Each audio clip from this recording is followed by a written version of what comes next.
Olá pessoal, aqui é Leonardo Montes trazendo mais um Voz Espiritualista podcast e hoje nós vamos conversar sobre relacionamentos e especialmente relacionamentos conjugais, relacionamentos afetivos, como construir relacionamentos saudáveis. Eis um assunto que deixa muita gente de cabelo em pé, não é? Mas antes disso, vamos a alguns recadinhos. Se você gosta do canal, se as reflexões te ajudam, considere se tornar membro. Aqui embaixo tem um botãozinho azul, é só você clicar caso você queira se tornar membro.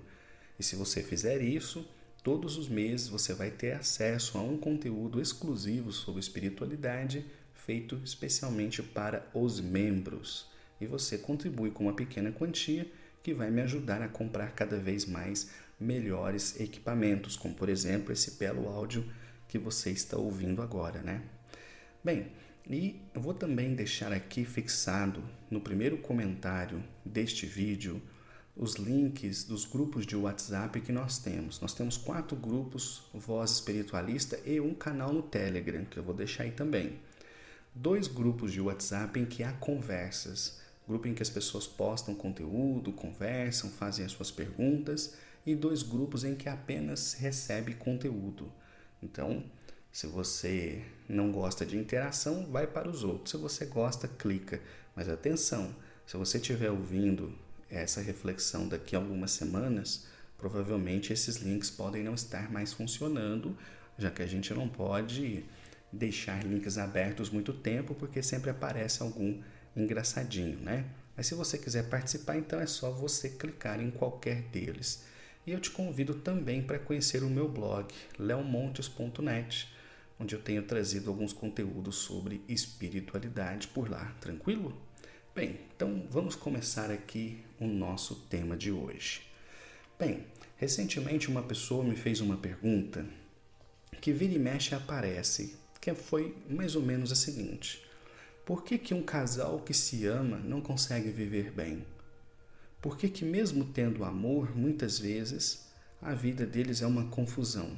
Estão o tempo todo discutindo, brigando, não conseguem se relacionar bem. Bom, existem N razões que possam explicar isso, mas eu vou sintetizar naquelas que eu considero sendo as mais comuns. Primeiro de tudo, a gente nunca pode esquecer que o ser humano tem imensas dificuldades de relacionamento, seja de relacionamento consigo, relacionamento com a sua família, relacionamento com o vizinho, relacionamento com o trabalho, com a escola, enfim, e por aí vai. Estão aí as guerras que não me deixam mentir, né? Desde que o ser humano aprendeu a bater um pau na cabeça do outro, nós estamos aí fazendo guerras e promovendo mortes para defender os nossos interesses, os nossos pontos de vistas e assim sucessivamente, não é? Aliás, na minha opinião, a guerra é simplesmente o conflito pequenininho que foi crescendo. Em essência, aquilo que faz as pessoas brigarem dentro de uma casa, por exemplo, mas exponencialmente aumentado até chegar a um ponto em que um país invade outro, joga bomba e tudo isso que a gente vê por aí. Então, esse é um primeiro ponto que a gente precisa considerar. O ser humano tem imensas dificuldades de se relacionar. Bem, a partir daí vem uma segunda característica também bastante negativa, que é o desejo de ter sempre razão. Muitas vezes, nas brigas de casais, fica muito evidente a necessidade que cada um tem de ter razão sobre aquilo que é objeto da discussão. E aí a gente chega no terceiro ponto, que está tudo isso entrelaçado, daqui a pouco você vai entender. E esse terceiro ponto são os relacionamentos mal resolvidos do passado que se refletem no presente. Isso pega, hein? Então, vamos aqui a alguns exemplos. Vamos supor que você cresceu sem pai. Então, por uma razão ou por outra, você não teve a presença paterna na sua vida e você sente essa necessidade. Pode ser que, de repente, você comece a exigir do seu marido que ocupe esse papel. Que ele não seja apenas o seu esposo, mas que ele também se comporte como seu pai, né? Como se ele tivesse obrigação de repor esse afeto que na verdade não é nem repor, né? Que ele preencha de afeto todo o vazio que você sente por nunca ter tido um pai que fizesse isso. É um exemplo muito basicão, mas isso acontece com muita frequência. É a mesma coisa também em relação à mãe, né? Então, muitas vezes o marido quer que a mulher seja a mãe dele. Não se comporte como esposa, como companheira, mas comporte-se como mãe, né? Que o trate como a sua mãe o tratava, que faça comida do jeito que a mãe dele fazia comida, e assim sucessivamente.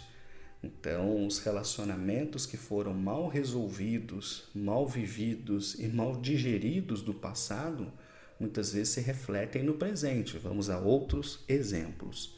Sei lá, você teve um namorado que ele te traiu. E aí você ficou com uma mágoa terrível. E aí você hoje está num novo relacionamento, seu namorado é uma pessoa excelente, nunca deu prova nenhuma que ele tenha te traído, mas aí você inferniza a vida dele com essa questão da traição, né? Porque isso é uma coisa mal resolvida dentro de você. E aí você joga isso nas costas dele, né? Coloca isso no colo dele e fala, se vira, toma que o filho é seu. Mas não é, o filho é seu, não é dele. A mesma coisa acontece também, né?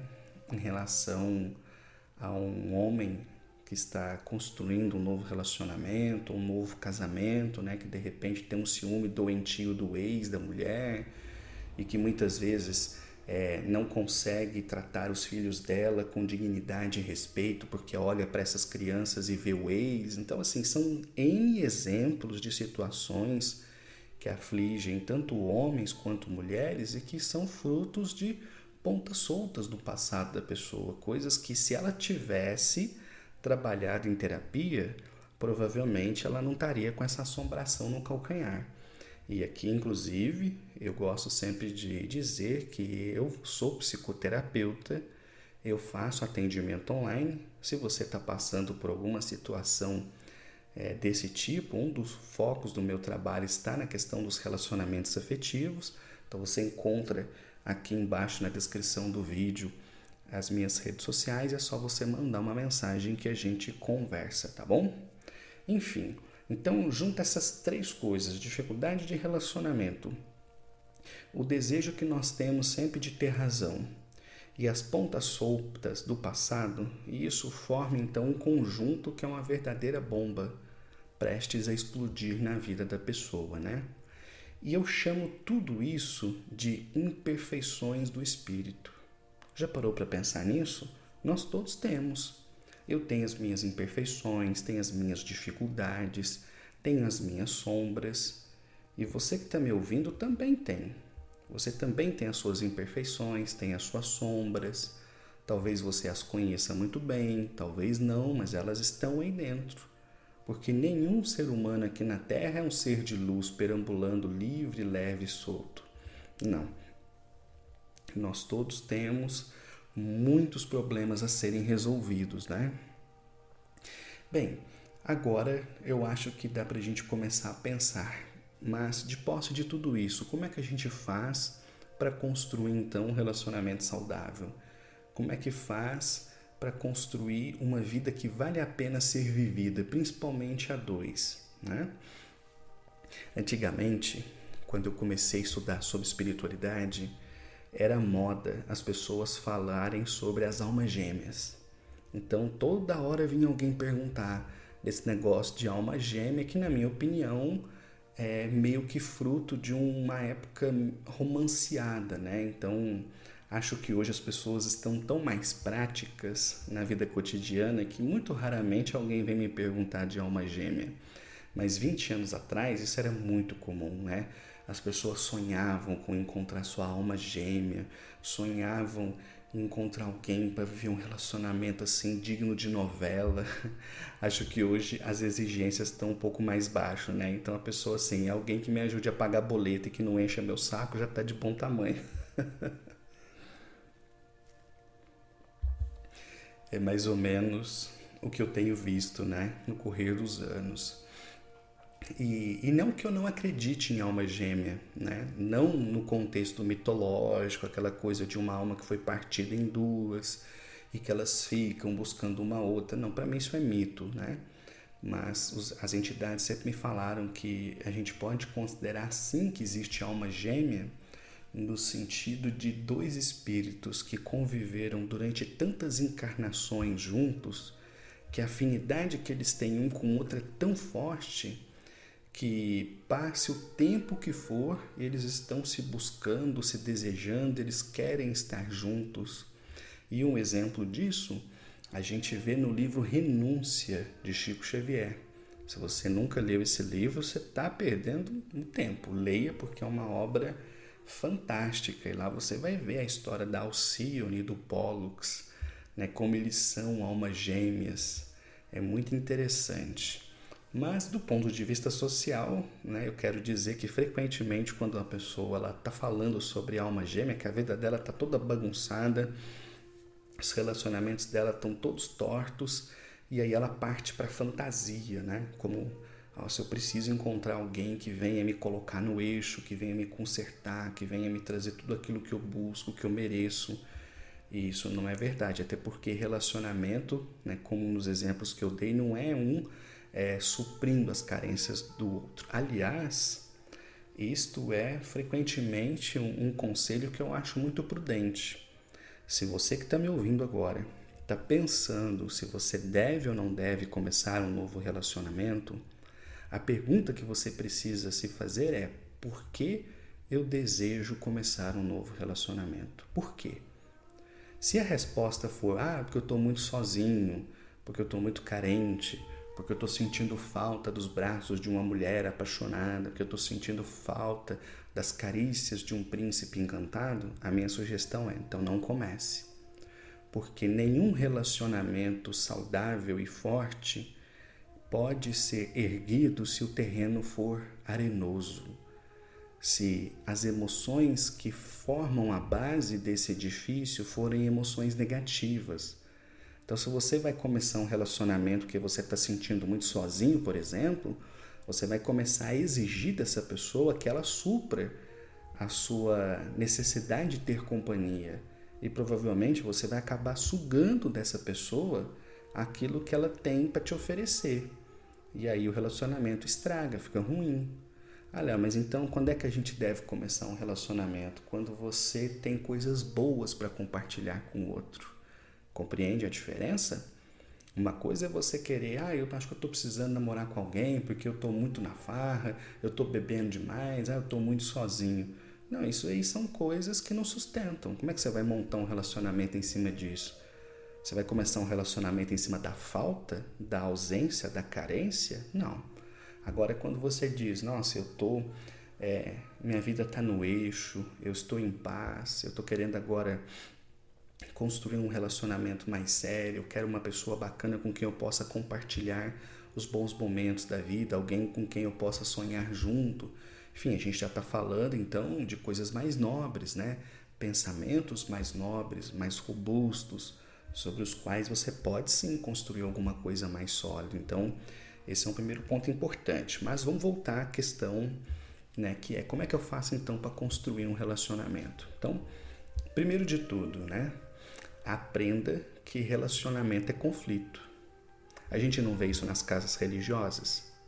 As pessoas chegam nos centros espíritas, nos terreiros, imaginando que vão encontrar um pedacinho do céu, e aí percebe que muitas vezes é um céu difícil, é um céu amargo, é um céu complicado, né? Porque tem muita luta, tem muita disputa, tem muita frustração, tem muita mágoa, mas também tem muita alegria, também tem muita fraternidade, também tem muita solidariedade.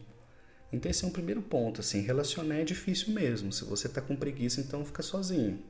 Esse é o primeiro ponto, né? Se você quer que tudo caia do céu, pronto, lindo, maravilhoso e funcional, saiba que isso não existe. Então continua lendo romance, porque só existe isso nos romances e nas novelas.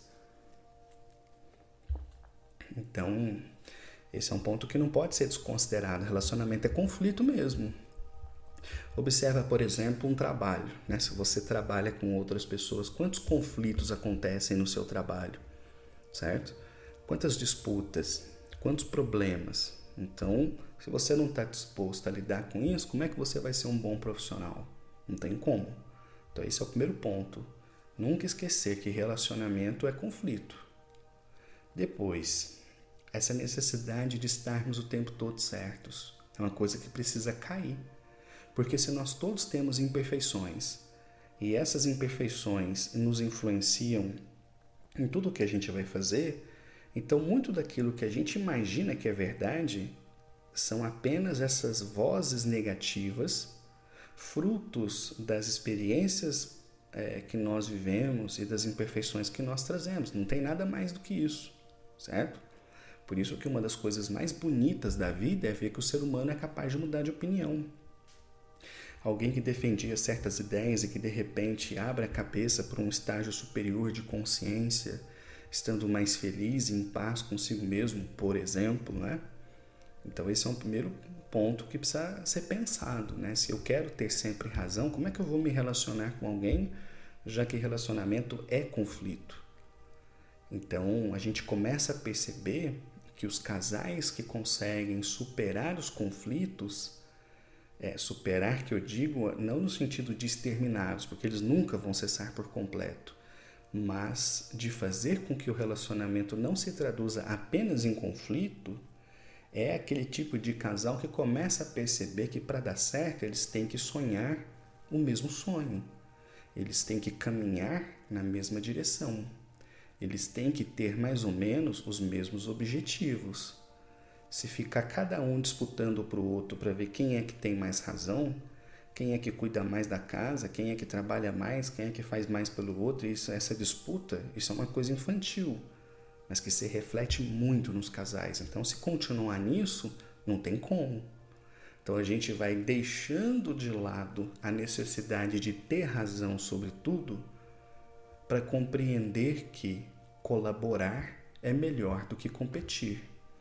Se você fixar na competição, você está sempre disputando ali com o outro, né? Você quer mostrar lá para o seu marido que você é uma excelente esposa, que você é uma excelente mãe, que você cuida da casa, faz tudo bonitinho, tal.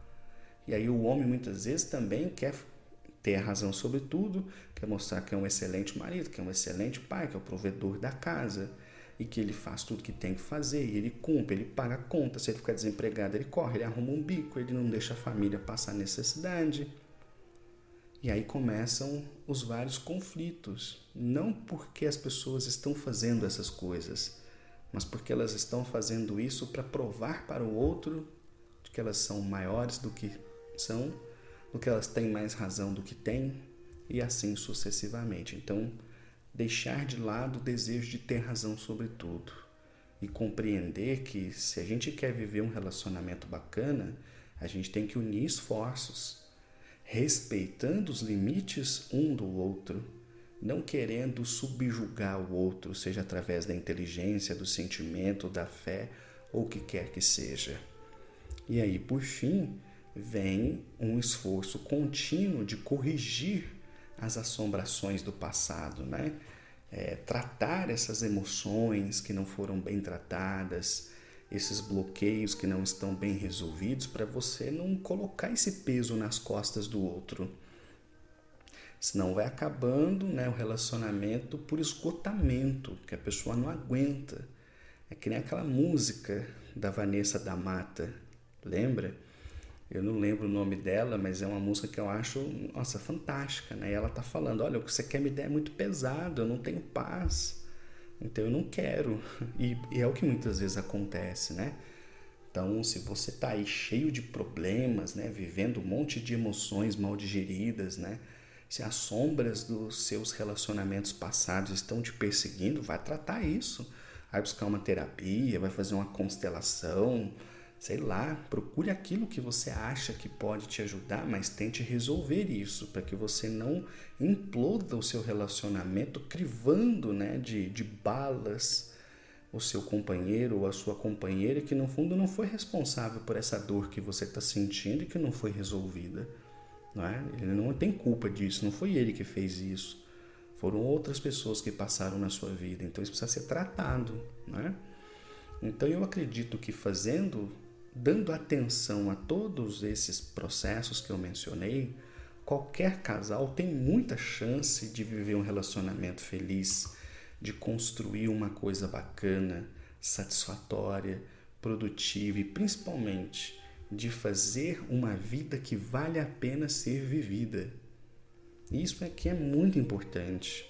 O que eu já atendi de pessoas que entram naquela que eu chamo de espiral do materialismo, né? Então o indivíduo ele acorda 4h30 da manhã, ele vai para a academia, aí ele fica lá até 5h30, ele volta para casa, toma um café, toma um banho, aí 7 horas ele entra no serviço, ele trabalha feito um louco, aí 6 horas ele chega em casa, aí ele vai de repente na academia de novo, ou ele vai correr, ou ele vai estudar, ou ele está fazendo uma pós-graduação, e quando ele vê já é meia-noite, e ele não conversou com ninguém, não interagiu com ninguém.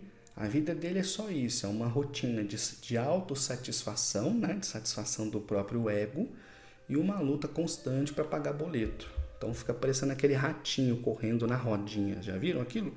A roda vai girando, girando, girando e o ratinho não sai do lugar. Não, em tudo a gente tem que ter equilíbrio, né? Eu gosto muito... Faz tempo que eu não conto essa história aqui, então eu vou contar que eu acho que ela cabe muito bem nessa reflexão, né? O Buda, antes de se tornar Buda, ele estava na busca do caminho da iluminação e ele estava junto com os ascetas, que você já deve ter visto isso em televisão, internet, filmes, que são aqueles caras que se distanciam da sociedade, ficam ali magros, e ficam um longo período de tempo em meditação, né? Buscando de alguma forma atingir a iluminação.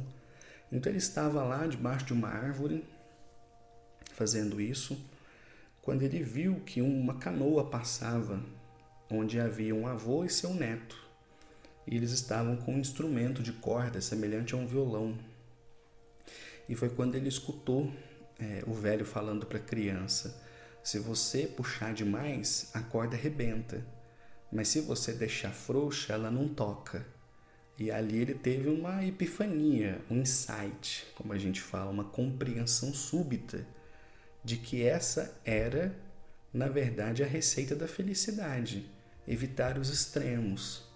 O que ele estava fazendo consigo era puxando a corda, então ele não comia direito, ele não trabalhava, ele não tinha onde dormir. Ele estava exigindo 100% do seu corpo para atingir uma iluminação. Enquanto o que lhe cabia fazer era encontrar um meio termo, certo? E ali então ele se levanta, ele se banha na água, ele come um pouco de comida. E aí os antigos companheiros, vendo que ele estava quebrando a tradição, falaram: a gente não pode mais aprender com você. E aí ele fala uma frase maravilhosa que eu carrego assim quase que tatuado da minha testa. Ele vira para essas pessoas e fala: aprender é mudar. E isso é difícil, né? Tem muita gente que tem orgulho das suas imperfeições, tem orgulho de dizer que é sistemático, tem orgulho em dizer que é ignorante, tem orgulho em dizer que tem estupim curto, né? Como se fossem grandes virtudes. Então a pessoa tem orgulho das suas imperfeições, né? E aí ele fala essa frase brilhante: aprender é mudar. E a partir dali ele constitui uma filosofia que é conhecida até hoje como o caminho do meio, ou seja, evitar os extremos opostos. De forma simplificada, basicamente em tudo que você for fazer, procure a moderação. Então as pessoas chegam, por exemplo, e falam assim: nossa, porque eu sou incrivelmente apaixonado pelo meu marido, pela minha esposa, não sei o quê. Então é um excesso de paixão. Quer dizer o quê? Que você está colocando tanta energia nele que provavelmente está faltando em você. Aí você fica endeusando aquela pessoa como se fosse o ser mais perfeito do universo, e você está deixando o dever de casa e vice-versa. Então, em tudo encontrar um meio termo, né? Encontrar um caminho do meio, evitando os extremos. E isso faz coro com aquela frase de Paulo, né? Tudo me é lícito, mas nem tudo me convém. Então eu vou decidir, certo? Então, na minha opinião, relacionamentos saudáveis, eles são construídos quando o casal tem ciência das imperfeições que cada um possui, e a despeito dessas imperfeições, eles concentram seus esforços não naquilo que pode separá-los, mas naquilo que pode uni-los. Então eles começam a trabalhar nesse sentido de construir uma relação de confiança, uma relação de afeto, uma relação de amor, uma relação de carinho, uma relação de respeito, em que um não se sobressai ao outro e cuja vida é feita para compartilhar esses momentos, dividir experiências, não para ficar sugando um do outro aquilo que não tiveram durante a sua trajetória. Bem, acho que era isso. Vou parando por aqui. Se você ainda não está inscrito, se inscreva, ative o sininho de notificações e nos ajude compartilhando para que mais pessoas possam ter acesso a esse conteúdo, ok? Um abraço e até semana que vem.